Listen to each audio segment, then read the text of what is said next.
할렐루야. 네, 할렐루야. 네, 우리 주님을 찬양합니다. 여러분, 오늘 읽으신 말씀은 오늘부터 이제 에스더서가 시작되는데요. 오늘 에스더 1장 전체 1절에서 22절까지 읽었습니다. 여러분, 에스더서는요 아주 흥미로운 책입니다. 왜 흥미로운 책인가? 사실 이 에스더가 이 성경, 그러니까 정경으로 편입되는 과정에 있어서 예를 들어 시편, 신명기, 창세기 이런 책이 성경에서도 이 정경으로 분류되는 데는 그 어떤 학자들도 이견이 없었습니다만, 에스더서는 학자들 사이에 여러 이견과 이게 과연 정경으로 들어갈 수 있을까, 그런 논쟁들이 참으로 많이 있었습니다. 왜 그러냐? 여러분, 에스더서의 흥미로운 특징 중에 하나는 무엇이냐면은, 첫째, 에스더서에서는 하나님이 안 나옵니다. 성경에는 하나님이라는 단어 내지는 여호와라는 단어, 여기서 하나님은 히브리어로 말한다면 엘로힘이라고 할 수 있겠습니다. 그러니까 엘로힘 내지는 야훼, 이 두 단어 중에 하나가 성경에 계속 반복돼서 나옵니다. 왜냐하면은 성경은 하나님이 우리에게 하신 말씀이기 때문이죠. 그러니까 하나님이 나오던가 여호와라는 단어가 나와야 되는데, 에스더서는 엘로힘 하나님도 나오지 아니하고 야훼 여호와도 기록되지 않았습니다. 참 흥미롭죠. 그러나 여러분, 그러한 특징이 있는 에스더서를 생각해 본다면은 하나님 내지는 여호와라는 단어가 등장하지 않음에도 하나님께서는 역사의 주관자가 되시고, 인간의 편에서는 우연의 일치라고 생각하는 일들 속에서도 하나님은 자신의 일들, 역사를 일으켜 가시고, 하나님께서는 자신의 섭리에 따라 그 역사를 진행시키신다라는 것을 에스더서를 읽으면 알 수 있습니다. 그래서 여러분, 하나님 내지는 여호와라는 단어가 나오지 않을지라도 에스더서를 읽으면 하나님을 알 수 있다는 것, 그것은 우리가 하나님을 직접적으로 경험하지 못하는 그때, 하나님께서 막후, 그러니까 커튼 뒤에 계셔서 보이지 않는 것 같은 느낌이 들 때에도 하나님은 인간의 사건들과 또한 결정들 속에서도 하나님은 자신의 뜻을 완전히 성취하신다라는 것을 에스더서를 통해서 알 수 있습니다. 한 가지 또 다른 특징으로는요, 여러분, 에스더서의 저자는 아마 페르시아에 살았던 유대인이라고 생각해 볼 수 있겠습니다. 오늘 성경에 나오는 아하수에로 왕은요, 우리가 익히 아는 크세르크세스, 아하수에로의 이름은 크세르크세스죠. 영화 300의 크세르크세스 있잖아요. 페르시아의 왕. 성경은 페르시아를 이 메데와 바사라는 단어로 사용하는데요, 이 바사가 바로 페르시아입니다. 근데 왜 그냥 바사, 페르시아라고 하면 되지 왜 메데와 바사라고 할까요? 그것은 메데와 바사가 아주 긴밀한 관계이기 때문입니다. 이 친인척, 혼인 관계이기 때문에 미디아 그리고 페르시아를 분리해서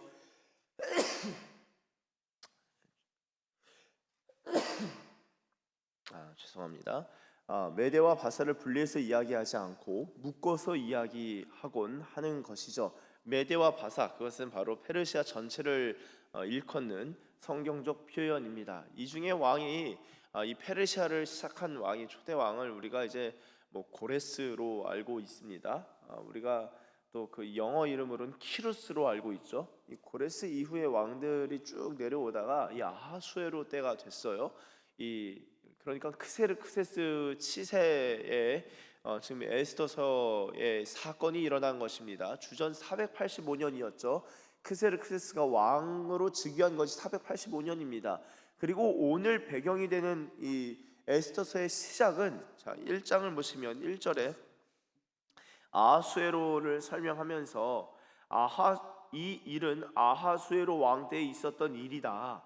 아하수에로 어떤 사람이냐? 인도죠. 인도로부터 구스는 어디입니까? 아프리카입니다. 아프리카, 에티오피아.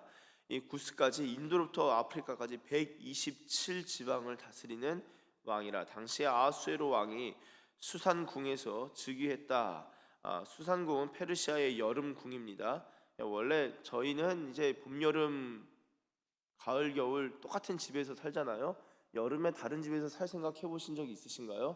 저희 같은 서민은 그런 생각 조차를 못하고 살아가는 것입니다. 그러나 왕들은, 이 돈 많은 사람들은 이 여름에 사는 곳, 겨울에 사는 곳 다 달라요. 제가 대관령에서 근무했을 때만 하더라도 대관령에 기업 회장님이 한 분 계셨어요. 찾아와서 목사님 한번 식사하면 좋겠습니다. 그래서 저깁니다. 그 모나리자 아시죠? 휴지. 모나리자 창업주예요. 모나리자 창업주. 목사님 식사 한번 모시고 싶다고. 네, 알겠습니다. 식사도 하고 집으로 초대도 해주시고, 본인 이제 사업 일으키신 이야기랑 뭐 부대 뭐 이렇게 좀 하고 싶다 그래서 본인 책 쓰신 거를 주셨어요. 저는 돈을 주실 줄 알았는데 책만 주셔가지고 실망했었습니다. 역시 사람은 기대할 것이 못됩니다. 주님만. 하여튼 그래서 병사들한테도 신우들한테도 책 나눠주고, 저도 이제 궁금하니까 책을 쭉 다 읽어봤어요. 뭐 재밌었습니다만 뭐 개인 이야기니까. 그분은 이제 보니까 여름에는 대관령에 와서 지내시고, 평소에는 본인 당연히 강남에 집이 있고, 한국이 조금 지겨우면 뉴욕으로 가셔서 사시고 뭐 그렇게 사시더라고요. 그때 이제 알았습니다. 여름이 너무 더우니까 대관령에 그냥 집 하나 비워뒀다가 와서 좀 지내시고, 또 공군 출신이셔서 공군에서 간부님으로 부사관으로 입대하셔서 한 10년 지내셨나? 10년 일하셨나? 하여튼 그리고 나서 나가서 이제 사업을 시작하신 거예요. 워낙 성실하셨 분인 것 같습니다. 하여튼 그렇게 사는 지역이 다르는 걸 보면서 이제 그때 이제 처음 그런 거를 제가 봤어요. 다르구나. 여러분, 왕도 마찬가지입니다. 사는 곳이 저희야 짱 박혀 있어서 해미를 벗어날 생각조차를 못 하잖아요. 이게 그렇죠? 근데 이제 여름에 사는 곳, 겨울에 사는 곳 다 다릅니다. 수산궁은 페르시아의 여름궁이라고 할 수 있겠습니다. 이 수산궁에서 즉위한 거예요. 그리고 나서 3절 보시면 왕위에 있은 지 제3년에 그의 모든 지방관과 신하들을 위하여 잔치를 베풀었다. 아니 왜 3년에 왜 잔치를 베풀었을까요? 여러분, 이 크세르크세스가 즉위를 하고 나서 6년간 이 큰 일이 두 번 있었습니다. 그것은 무엇이냐? 크세르크세스가 즉위한 다음에 3년 동안 반란군을 제압하는 일이 있었어요. 근데 이것을 성공적으로 제압합니다. 그리고 나서 성공적으로 제압했으니까 이 부하들이 수고했잖아요. 그래서 잔치를 연 겁니다. 근데 이거 이례적인 일이에요. 아주 오랫동안 잔치를 베풀었다. 이 잔치가 끝나고 나서 뒤에 3년간 무슨 일이 있었습니까? 테르모필레 전투와 살라미스 전투, 즉 그리스와의 전투가 있었죠. 아시겠지만 그리스와 페르시아의 전투에 있어서 페르시아가 집니다. 그때 크게 지죠. 에스더서의 시작은 크세르크세스가 즉위하고 3년 뒤의 일, 바로 이 잔치를 배경으로 에스더서가 시작하고요. 에스더가 왕위로 즉위하는 것은 그 이후 3년 그리스와의 전투에서 패배하고 돌아온 뒤에 아마 이 왕후로 즉위한 것이다라고 이 역사적인 배경을 그렇게 이해할 수 있겠습니다. 한 번쯤은 다 들어봤던 이름이고 뭔가 전투죠. 영화에서 본 그런 기억도 있으실 텐데요. 바로 그런 지금 배경입니다. 여러분 생각해 보면요, 유대인들이 지금 페르시아에 있는 상황이에요. 유대인들이 예루살렘에 있는 것이 아닙니다. 그러니까 페르시아의 먼 이국 땅에, 아주 먼 이국 땅에 지금 유다인들이 있는 것이잖아요. 그러니까 이들의 신앙에 있어서 성전이라는 언급을 말하기가 어려워요. 에스더서는 우리가 늘 아는 성경에서 볼 수 있는, 특히 구약에서 너무 빈번히 볼 수 있는 성전, 이런 단어 잘 안 나와요. 율법, 말씀을 사랑하고 지키는 거, 이것도 사실 조금 나오지 않습니다. 명절을 지키는 것, 유대인들에게 명절 유월절 상당히 중요한데 그런 전반적인 신앙이 아주 많이 약화되어 있고, 심지어는 하나님의 이름도 안 나와 있는데 하나님께서는 이 페르시아 땅에서도 역사하시고, 그리고 왕의 마음이 열받아서 여러 제도들을 바꾸는 과정 속에서도 필요한 일에 하나님께서 적절히 그리고 강력하게 개입하셔서 자신의 일을 이뤄내신다는 것은요, 너무나도 흥미로운 것입니다. 여러분, 그렇기 때문에 이 에스더서 이 시작의 잔치, 오늘 이 1장의 내용을 좀 간략하게 요약해서 본다면은 앞부분에서는 제가 에스더서의 특징에 대해서 함께 나누었는데요. 자, 저희가 3절 읽었었죠? 제3년이라는 단어가 나와 있었고 잔치를 베풀었다. 자, 4절 보시면 왕이 여러 날 곧 180일 동안에 그의 영화로운 나라의 부함과 위엄의 혁혁함을 나타내리라. 이 날이 지남에 왕이 또 도성 수산에 있는 귀천간의 백성을 위하여 왕궁 후원들에서 7일 동안 잔치를 한 번 더 베풉니다. 그때 아주 기가 막히고 호화로운 잔치, 막 여러 가지로 막 진설하고 그 다음에 잔치를 배설해서 아주 풍성하게 잘 즐겼습니다. 9절 보세요. 왕후 와스디도 아하수에로 왕궁에서 여인들을 위하여 잔치를 베풉니다. 왕후 와스디도 여인들을 위하여 잔치를 베풀어요. 10절 보세요. 제7일에 왕이 주흥이 일어나서 이 술기운이죠. 술기운, 주흥, 술기운이 확 일어나서 어전 내시 7사람을 명령해서 왕후를 불러와라. 왕후의 관을 정지하고 왕 앞으로 나오게 하라. 그 이유는 뭐냐? 와스디가 상당히 아름다웠다고 합니다. 그의 아리따움을 많은 사람한테 보이게 하라. 왕후의 용모가 보기에 좋음이라.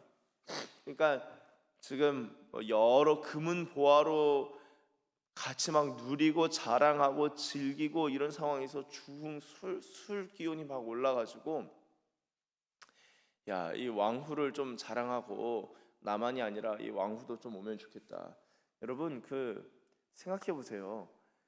지금 이 아하수에로가 몇 지방을 다스린다고요? 127지방.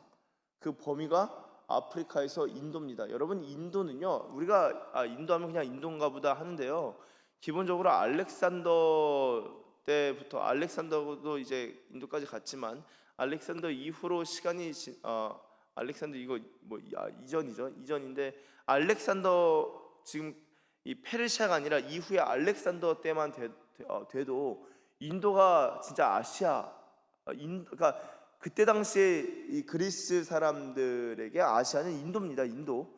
그러니까 인도를 점령했다라는 것은 그 끝까지 다 갔다는 거예요. 네, 이해가 되시나요? 그러니까 이 엄청나게 넓은 지역을 다스리는데 왕후는 한 명일 리가 없죠. 물론 와스티가 왕후지만 그 외에 이 후궁들이 상당히 많았을 겁니다. 상당히 많았을 거예요. 그러면 이제 본인이 이제 있다가 왕후를 딱 불러내서 자랑도 하고 그리고 내 왕후가 이렇게 있다라는 것도 한번 보여주고 싶었던 왕의 마음입니다. 자, 생각해 볼게. 왕이 지금 어떤 상황이죠? 술 기운, 술에 잔뜩 취한 거예요. 사리 판단을 제대로 할 수 있습니까? 없습니까? 하기가 어렵습니다. 여러분, 왕이 술 기운 취해가지고 왕후 부르는데 왕후가 이거 어떻게 합니까? 거절해요. 12절 보시면은 그러나 왕후 와스티는 내시가 전하는 왕명을 따르기를 싫어했다. 어떻게 합니까? 왕이 진노하여 마음속에 불 붙는 듯 하더라. 생각해 보세요. 180일을 잔치를 했어요.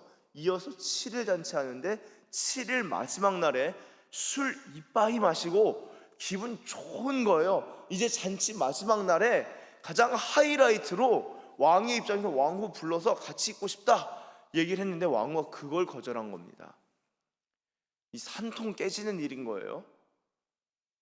왕에게 있어서 그 마음속에 진노가 불붙는 듯 하더라. 사리 판단이 제대로 안 됩니다. 그래서 어떻게 합니까? 여러분, 이 왕후를 열받아서 이거 진짜 폐위하기 위해서 법령을 쫙 알아봅니다.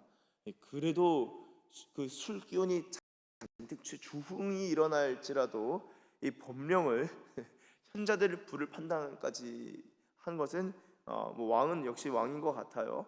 자, 13절 왕이 사례를 아는 현자들에게 묻습니다. 묻는데 15절 왕후 와스티가 내시가 전하는 아하수에로 왕의 명령을 따르지 아니하니 규례대로하면 어떻게 처치할까? 라고 하니까 아주 잘 대답합니다. 16절에 무무관이 왕과 지방관 앞에서 대답합니다. 왕후 와스티가 왕에게만 잘못했을 뿐 아니라 아하수에로 왕이 각 지방의 관리들과 못 백성에게도 잘못하였다. 이 법령 해석이 이게 대박이에요. 그러니까 이 왕께만 잘못한 게 아니라 127 지방의 지방관들과 백성들한테 다 잘못했다는 거예요. 일단은 왕의 위세와 위엄이 지금 추락한 거잖아요. 그렇죠? 그것만 가지고 얘기하는 것이 아니라 이 모든 여인들한테 이 소문이 전파되면은 그들도 그들의 남편을 멸시할 것이다. 내가 보니까 아하수에로 왕도 아하수에로 왕의 명령을 와스티가 거절했는데 나도 오늘 당신의 명령을 거절할 거예요. 이런 일이 전국적으로 전 세계적으로 글로벌하게 말이 됩니까? 일어난다라는 거예요. 법령을 이렇게 해석합니다. 자, 여러분 잘 보세요. 이게 에스더서의 배경이거든요. 어떻게 보면 웃겨요. 왕의 기분과 입맛에 맞춰서 법을 해석하는 것을 볼 수 있습니다. 왕은 지금 술기운에 취해 있고 밑에 사람들은, 관리들은 왕의 입맛에 맞춰서 법령을 해석하고 있습니다. 그 가운데 하나님의 역사가 있는 거예요. 여러분, 이런 일들이 일어나는 가운데 결국에는 이 와스티가 이 왕 앞으로 나오지 못하게 19절, 왕이 만일 좋게 여기신다면은 와스디가 다시는 왕 앞에 오지 못하게 하는 조서를 내리십시오. 그리고 법률에 기록해서 변개함이 없게 하십시오. 그 왕후의 자리를 그보다 나은 사람에게 주십시오라고 이야기를 합니다. 여러분, 그래서 결국에 이 조서가 전국에 반포돼서 모든 여인들이 귀천을 막론하고 모든 여인들이 그들의 남편을 존경하게 될 것입니다. 사실 제가 건너뛰었지만 이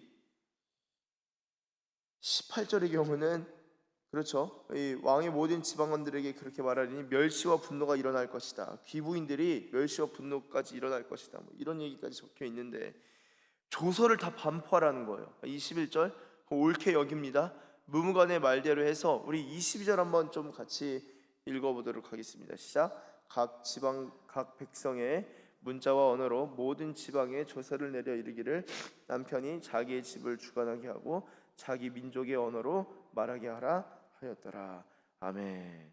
여러분, 이 참 놀랍습니다. 이 바벨론 법률 문서에 따르면은 페르시아 치하 당시 유대인들은 상당히 번성했다라고 적고 있어요. 유대인들이 여러분 애굽 출애굽기에서 애굽에 430년간 거주할 때도 유대인들이 부흥했거든요. 그 수가 번성했습니다. 번성해서 그 세력을 갖췄어요. 근데 바벨론 땅에서도 그러하고 페르시아 땅에서도 유대인들이 번성했다라고 적고 있습니다.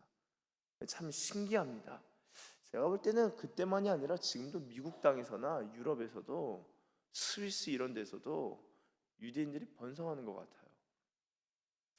그때 당시에 유대인들과는 결이 많이 다르겠지만 아무쪼록 여러분, 유대인들이 번성하면요, 유대인들은요 자기 민족과 자기 민족의 문화와 자기 민족의 문화와 언어와 그리고 문화와 언어의 뿌리인 종교 여호와 신앙에 있어서 유대인들이 타협이 없습니다.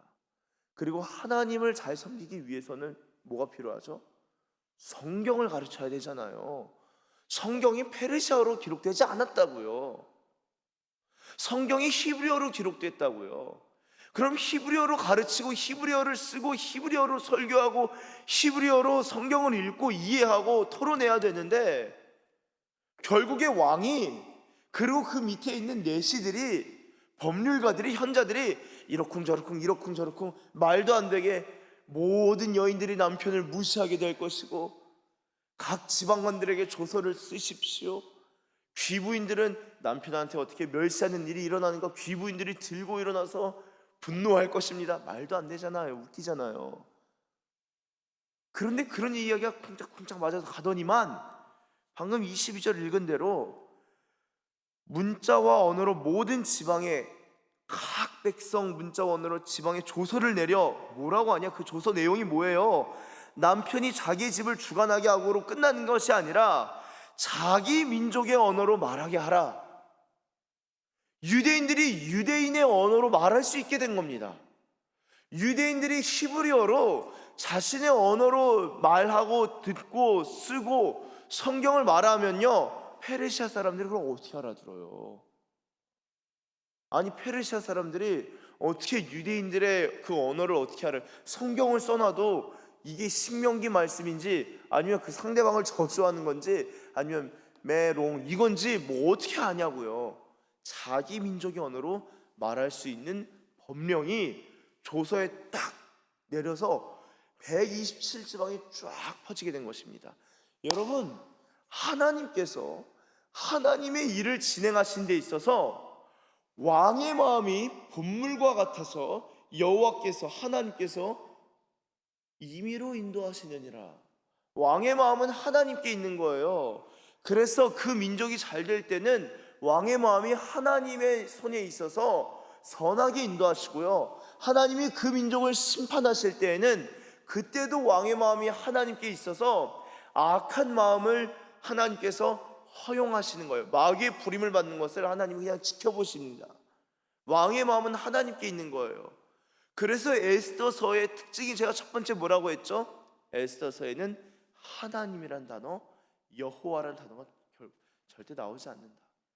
그러나 하나님께서 크세르크세스, 우리가 역사 속에서 알고 있는 그 크세르크세스와 그 밑에 있는 부하들의 마음을 잘, 그들의 마음이 어떻게 흘러가는지를 보고 계시면서, 그리고 하나님은 등장하시지 않으면서도 하나님의 구원을 이루어 가시고 하나님의 역사를 이루어 가시는 것을 에스더서에서 볼 수 있는 것입니다. 사랑하는 서산기시교회 가족 여러분, 이 세상에 이 대한민국의 법령과 그리고 공군의 많은 그러한 문항들, 이 법적 조항들, 그것이 단순히 공군만을 위하여 그리고 단순히 대한민국을 위하여만 있는 것이 아니라 더 나아가서 하나님이 역사를 다스리시고 섭리하신 데 있어서 그러한 조항과 법률 속에서도 하나님의 역사가 이루어지는 것을 보여주는 것이 바로 에스더서입니다. 바라고 소망하기는 우리가 생각하는 그런 실질적인 조치들, 조항들 속에서 우리가 숨통 막혀 내지는 이거 다행이야로 끝나는 것이 아니라 실제적으로 보이는 그러한 액션 그리고 조항 속에서도 하나님의 역사가 일어나고 하나님의 섭리가 진행되는 것을 볼 수 있는 그러한 영적인 눈이, 시야가 열리는 은혜와 복이 있으시길 예수님의 이름으로 축원합니다. 기도하겠습니다.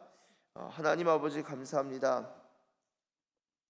하나님, 페르시아 땅에서도 하나님 여전히 신실하게 일하시는 분이심을 고백합니다.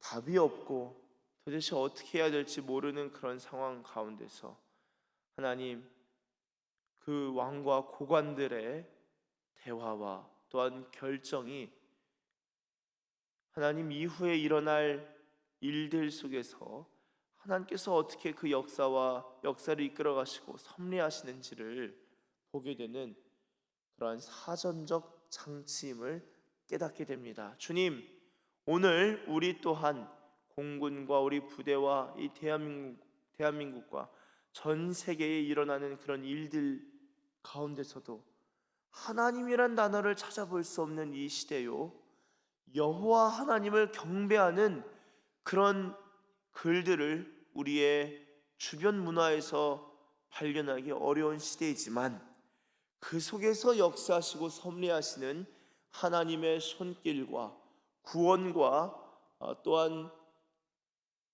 그 마지막으로 인도해 가시는 하나님의 모든 역사하심을 느끼고 경험하고 또한 볼 수 있는 우리의 교회와 주의 백성들 되게 하여 주시옵소서. 특별히 이 새벽에 주님 앞에 기도하는 가운데 그런 영적 시야가 열리고 그 시야가 확장되고 그 눈의 시력이, 영적 시력이 회복되고 더 뚜렷해지길 원합니다. 그러한 것들을 볼 수 있는 은혜와 복을 우리 가운데 허락하여 주시옵소서. 은혜와 지혜를 베푸실 줄 믿고 감사드리며 예수님의 이름으로 기도드립니다. 아멘.